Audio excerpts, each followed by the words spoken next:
Prenons maintenant le participe passé employé avec être. C'est un participe passé facile à accorder. On a vu un exemple de participe passé employé seul. Lorsqu'il est employé avec être, ce n'est pas difficile non plus. La difficulté est dans la façon de poser la question.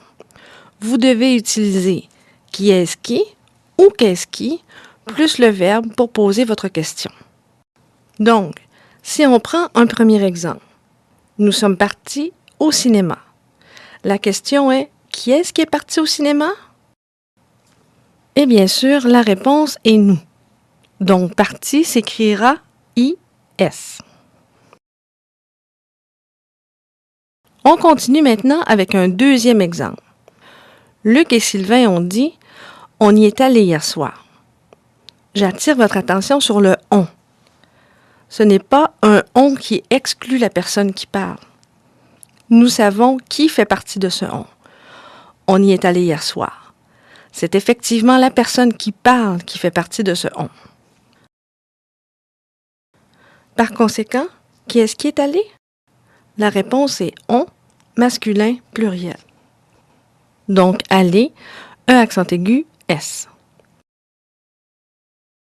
Remarquez dans cet exemple, même si votre verbe est à la troisième personne du singulier, le participe passé est bien masculin pluriel.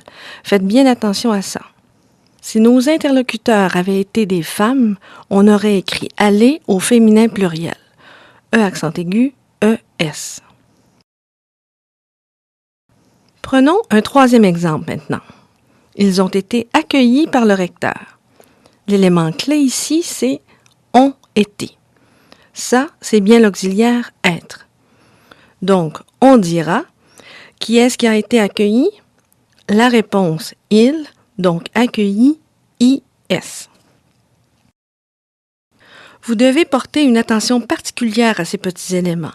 Ça aurait pu être avait été, aurait été, ait été, mais dans tous les cas, vous devez accorder le participe passé avec le sujet du verbe. Ne l'oubliez pas.